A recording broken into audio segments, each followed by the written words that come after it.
Welcome everyone to Old Testament Readers Theater. Today we'll be hearing the story of David and Absalom. So let's put on our seatbelts and we're going to travel from Dallas, Texas all the way to ancient Israel. Are you ready?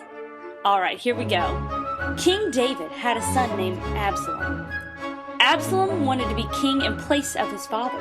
He didn't understand that you should honor those who are over you. He came up with a very tricky plan. To make a big show in front of people, Absalom gathered 50 men, a chariot, and some horses. Absalom rode in his chariot, accompanied by his men, to the gate in the walls around Jerusalem and greeted people as they entered the... Hello, why are you here today? If you're coming to see my dad, King David, about a problem, it's too bad. He doesn't have anyone here to listen to your case. He doesn't care about you. If I were king, I'd listen to you and see that you got fair treatment. Absalom would act as if he cared about the people, trying to trick them into turning away from King David. He wanted them to cheer, "Absalom for king!" This went on for 4 years. I guess King David didn't know about it. He probably thought the people were all happy with the way he was doing his job and wanted King David forever.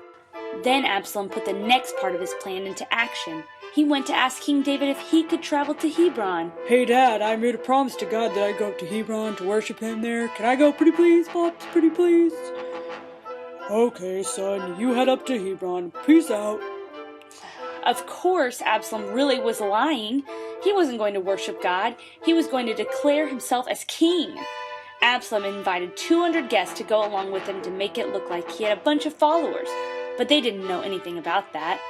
Then Absalom sent out a bunch of secret messengers to tell people to yell, "Absalom is king in Hebron," when they heard the sound of trumpets blowing. Well, of course, David finally realized that Absalom was trying to overthrow the kingdom. Maybe David wondered, will my followers still want King David forever? David and his men knew that Absalom and his army would attack soon, so they left Jerusalem. Not long after that, Absalom and his men invaded and took over the city. Before long, the two armies met in battle. Absalom's army was determined to have Absalom for king, while David's loyal followers wanted King David forever. So what do you think happened? Who won the battle? The Bible says, there David's men won the battle over Absalom's army. A huge number of men were wounded or killed that day.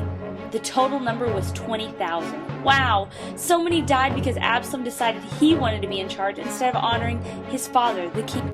He didn't understand that you should honor those who are over you. In fact, Absalom died in the battle. When David found out, he cried and cried, even though Absalom had treated his father so badly. David was hurt and sad that his son had died. Well, that's all the time we have for this week's Readers Theater. I hope you come back next week to hear more about the Old Testament and the exciting adventures it has. Back to you, large group leader.